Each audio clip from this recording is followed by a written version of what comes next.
प्रेरक कहानी एक बुद्ध और चक्षुपाल। एक बार भगवान बुद्ध जेतवन विहार में रह रहे थे। भिक्षु चक्षुपाल भगवान से मिलने के लिए आए थे। उनके आगमन के साथ उनकी दिनचर्या, व्यवहार और गुणों की चर्चा भी हुई। भिक्षु चक्षुपाल अंधे थे। एक दिन विहार के कुछ भिक्षुओं ने कुछ मरे हुए कीड़ों को चक्षुपाल की कुटी के बाहर पाया और उन्होंने चक्षुपाल की निंदा करनी शुरू कर दी कि उन्होंने इन जीवित प्राणियों की हत्या की। भगवान बुद्ध ने निंदा कर रहे उन भिक्षुओं को बुलाया और पूछा कि क्या तुमने भिक्षु को कीड़े मारते हुए देखा है? उन्होंने उत्तर दिया नहीं। इस पर भगवान बुद्ध ने उन साधकों से कहा कि जैसे तुमने उन्हें कीड़ों को मारते हुए नहीं देखा, वैसे ही चक्षुपाल ने भी उन्हें मरते हुए नहीं देखा और उन्होंने कीड़ों को जानबूझकर नहीं मारा है, इसलिए उनकी भर्त्सना करना उचित नहीं है। भिक्षु ने इसके बाद पूछा कि चक्षुपाल अंधे क्यों हैं? उन्होंने इस जन्म में अथवा पिछले जन्म में क्या पाप किए? भगवान बुद्ध ने चक्षुपाल के बारे में कहा कि वे पूर्व जन्म में एक चिकित्सक थे। एक अंधी स्त्री ने उनसे वादा किया था कि यदि वे उसकी आंखें ठीक कर देंगे तो वह और उसका परिवार उनके दास बन जाएंगे। स्त्री की आंखें ठीक हो गईं, पर उसने दासी बनने के भय से ये मानने से इनकार कर दिया। चिकित्सक को तो पता था कि उस स्त्री की आंखें ठीक हो गई हैं, वह झूठ बोल रही है। उसे सबक सिखाने के लिए या बदला लेने के लिए चक्षुपाल ने दूसरी दवा दी। उस दवा से महिला फिर अंधी हो गई। वह कितना ही रोई पीटी, लेकिन चक्षुपाल जरा भी नहीं पसीजा। इस पाप के फलस्वरूप अगले जन्म में चिकित्सक को अंधा बनना पड़ा। प्रेरक कहानी 2, परिश्रम और धैर्य। एक बार भगवान बुद्ध अपने अनुयायियों के साथ किसी गांव में उपदेश देने जा रहे थे। उस गांव से पूर्व ही मार्ग में उन लोगों को जगह बहुत सारे गड्ढे से नुक्ता खुदे हुए मिले। बुद्ध के एक शिष्य ने उन गड्ढों को देखकर जिज्ञासा प्रकट की, आखिर इस तरह गड्ढे से नुक्ता का खुदे होने का तात्पर्य क्या है?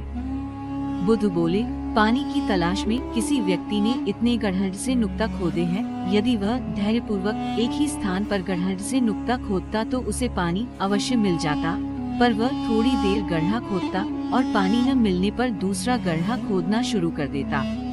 व्यक्ति को परिश्रम करने के साथ धैर्य भी रखना चाहिए। प्रेरक कहानी 3, अमृत की खेती। एक बार भगवान बुद्ध भिक्षा के लिए एक किसान के यहाँ पहुँचे। तथागत को भिक्षा के लिए आया देखकर किसान उपेक्षा से बोला, श्रमण, मैं हल जोतता हूँ और तब खाता हूँ। तुम्हें भी हल जोतना और बीज बोना चाहिए और तब खाना खाना चाहिए। बुद्ध ने कहा, महाराज, मैं भी खेती ही करता हूँ। इस पर किसान को जिज्ञासा हुई और वह बोला, मैं न तो तुम्हारे पास हल देखता हूँ, ना बैल और ना ही खेती का स्थल, तब आप कैसे कहते हैं कि आप भी खेती ही करते हो? आप कृपया अपनी खेती के संबंध में समझाइए। बुद्ध ने कहा, महाराज, मेरे पास श्रद्धा का बीज, तपस्या रूपी वर्षा और प्रजा रूपी जोत और हल है। पापभीरुता का धन है, विचार रूपी रस्सी है, स्मृति और जागरूकता रूपी हल की फाल और पेनी है। मैं वचन और कर्म में समय रखता हूँ। मैं अपनी इस खेती को बेकार घास से मुक्त रखता हूँ और आनंद की फसल काट लेने तक प्रयत्नशील रहने वाला हूँ। अप्रमाद मेरा बैल है, जो बाधाएं देखकर भी पीछे मुंह नहीं मोड़ता है। वह मुझे सीधा शांति धाम तक ले जाता है। इस प्रकार मैं अमृत की खेती करता हूँ। प्रेरक कहानी 4, दान की महिमा। भगवान बुद्ध का जब पाटलिपुत्र में शुभागमन हुआ तो हर व्यक्ति अपनी अपनी सांपत्तिक स्थिति के अनुसार उन्हें उपहार देने की योजना बनाने लगा। राजा बिंबिसार ने भी कीमती हीरे, मोती और रत्न उन्हें पेश किए। बुद्धदेव ने सबको एक हाथ से सहर्ष स्वीकार किया। इसके बाद मंत्रियों, सेठों, साहूकारों ने अपने अपने उपहार उन्हें अर्पित किए और बुद्धदेव ने उन सबको एक हाथ से स्वीकार कर लिया।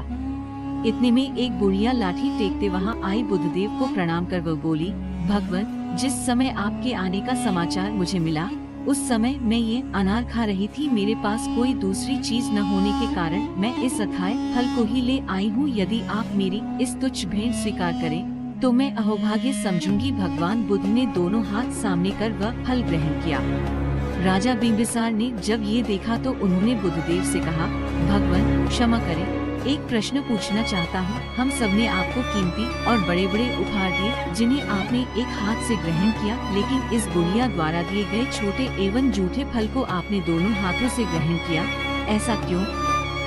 ये सुन बुद्धदेव मुस्कुराए और बोले, राजन, आप सबने अवश्य बहुमूल्य उपहार दिए हैं, किंतु ये सब आपकी संपत्ति का 10वां हिस्सा भी नहीं है। आपने ये दान दीनों और गरीबों की भलाई के लिए नहीं किया है, इसलिए आपका ये दान सात्विक दान की श्रेणी में नहीं आ सकता। इसके विपरीत इस बुढ़िया ने अपने मुंह का कौ ही मुझे दे डाला है। भले ही ये बुढ़िया निर्धन है, लेकिन इसे संपत्ति की कोई लालसा नहीं।